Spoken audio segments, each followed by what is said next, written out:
The year was 1952. Deep within the dark forests of Romania stood an ancient place known as St. Carta Monastery.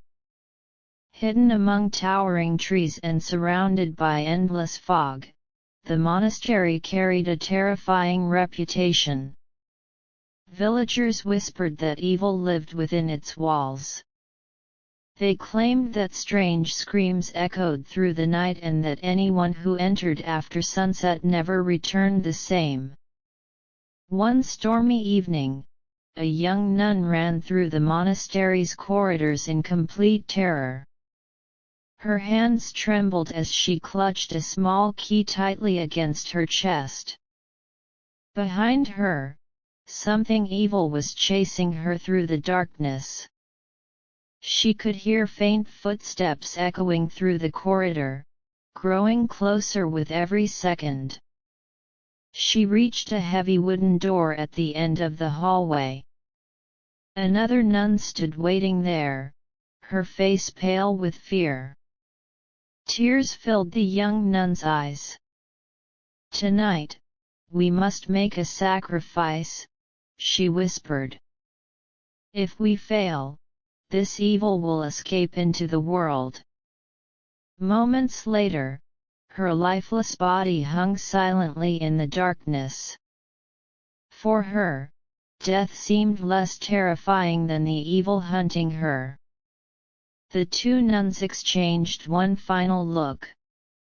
Neither of them wanted to die, but both knew there was no other choice. The terrified nun stepped onto a wooden chair. With trembling hands, she placed a rope around her neck. But she had no idea that this was only the beginning of a nightmare. When news of the mysterious suicide reached the Vatican, the Church became deeply concerned. The strange circumstances surrounding the nun's death could not be ignored.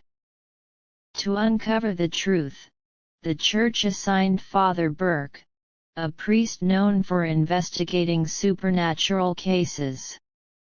He had faced evil before, but this mission felt different. Accompanying him was a young novice nun named Sister Irene. She was quiet, intelligent, and unlike anyone the Church had ever known. Since childhood, Sister Irene had experienced strange visions. Sometimes she saw events before they happened. Sometimes she saw spirits that nobody else could see. Because of these unusual abilities, the Church believed she could help uncover whatever darkness was hiding inside St. Carta Monastery. After a long and exhausting journey through Romania, Father Burke and Sister Irene finally arrived near the monastery. The monastery stood on a lonely hill, surrounded by dead trees and endless mist. It looked abandoned, yet somehow alive. Dark clouds hung overhead. Cracks covered the ancient stone walls. Every window seemed like an empty eye staring back at them. The moment they stepped inside, both felt an overwhelming sense of dread. The air felt heavy, cold, and unnatural. Neither of them could see it yet, but something evil was already watching them from the darkness. As they explored the monastery, they noticed shadowy figures moving through distant hallways. At first, they believed the figures were monks. But something felt wrong. The figures never spoke. They moved silently through the darkness like ghosts. Whenever Father Burke tried to approach them, they vanished without a trace, disappearing into the shadows. Soon, even stranger things began to happen. Doors slammed shut on their own throughout the monastery. Candles suddenly burst into flame without anyone touching them. The darkness seemed alive. Furniture began sliding across empty rooms. Heavy tables and chairs moved as though invisible hands were pushing them. The deeper they ventured into the monastery, the stronger the evil presence became. Then Father Burke saw something horrifying standing at the end of a hallway. It was the dead nun. The same nun who had hanged herself days earlier. Her neck was twisted unnaturally. Her skin was rotting, and her lifeless eyes stared directly at Father Burke. For several terrifying seconds, she remained completely still, silently watching him. Then suddenly, her eyes snapped open, and she lunged toward Father Burke. A powerful force dragged Father Burke through the darkness. He struggled desperately, but could not escape. Moments later, he found himself trapped inside a coffin buried deep beneath the monastery. The coffin lid slammed shut above him. Panic consumed him as he screamed for help, but no one could hear his cries. Meanwhile, Sister Irene became separated from Father Burke. Alone and frightened, she wandered through the monastery's endless corridors. As she turned a corner, she encountered another nun. Unlike the others, this woman appeared calm despite the terror surrounding them. The mysterious nun revealed a terrible secret. Many years ago, powerful monks had performed an exorcism inside the monastery. During the ritual, a portal to hell had accidentally opened. Something evil crossed into the world through that gateway. Through that portal came a powerful demon. Its name was Valak. Valak hated faith. It hated goodness. And it especially hated anyone devoted to God. The monks eventually sealed the portal using a sacred relic. For years, the evil remained trapped beneath the monastery. But over time, the seal weakened. Now Valak was trying to escape once again. Sister Irene asked how the demon could be stopped. The nun's expression suddenly became serious. The nun explained that only one weapon was powerful enough: a sacred relic containing the blood of Jesus Christ. However, the relic was locked away. Only a special key could open it. The mysterious nun handed Sister Irene the key. The moment Irene touched the key, a violent vision exploded inside her mind. She saw darkness, coffins, snakes, death, and the horrifying face of Valak staring directly at her. When the vision ended, Sister Irene collapsed to her knees. She realized the evil presence around her had grown much stronger. Eventually, Father Burke managed to escape from the coffin.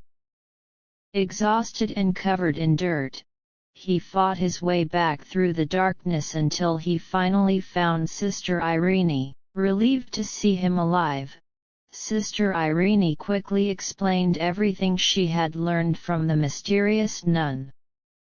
But as Father Burke listened, a look of confusion appeared on his face. "There are no living nuns here," he said quietly. "This monastery has been abandoned for years." Sister Irene froze. A chilling realization swept over her. The nun who had helped her was not alive. She had been a spirit, one of the monastery's former inhabitants. Even in death, the spirit had remained behind, desperately trying to stop Valak from escaping. Guided by Irene's visions, they continued their search for the sacred relic hidden somewhere within the monastery. But Valak was watching their every move. The demon would not allow them to succeed easily. Suddenly, horrifying visions began appearing around them. Reality itself seemed to twist and break apart. The dead seemed to rise from their graves. Shadowy figures emerged from every corner of the darkness. Then Valak finally revealed its true form. Its pale face looked almost human, but its black eyes were filled with pure evil. A twisted smile spread across its face as it stared directly at them. Father Burke stepped forward and confronted the demon. Holding his cross tightly, he began to pray. He recited sacred verses with all his strength, hoping to drive the evil away. But Valak only laughed. The demon seemed completely unaffected. With a violent burst of power, Valak threw Father Burke across the room. Bruised and exhausted, Father Burke struggled to stand as Valak slowly turned toward Sister Irene. The sacred relic still had not been opened. Time was running out. Valak slowly raised its hand. Dark energy spread through the room like a living shadow. The walls trembled as the demon prepared to strike. Sister Irene backed away in fear.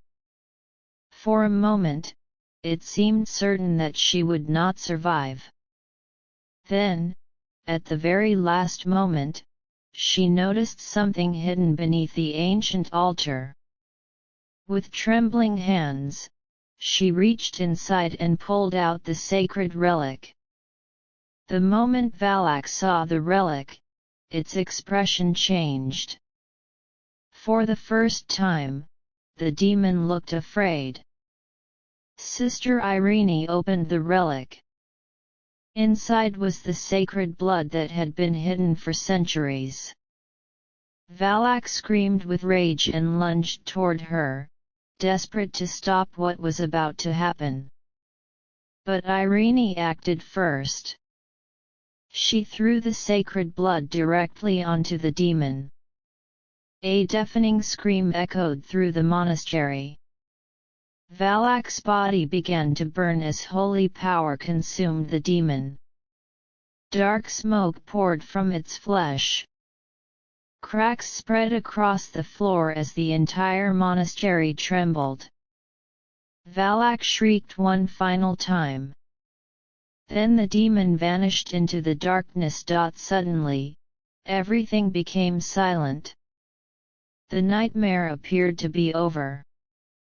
The portal to hell had finally been sealed. For the first time in years, St. Carta Monastery was free from evil. Father Burke and Sister Irene stood together in exhausted relief. They believed their mission was finally complete, but true evil rarely dies so easily. Somewhere in the darkness, unseen by anyone, a pair of black eyes slowly opened. Valak was still waiting.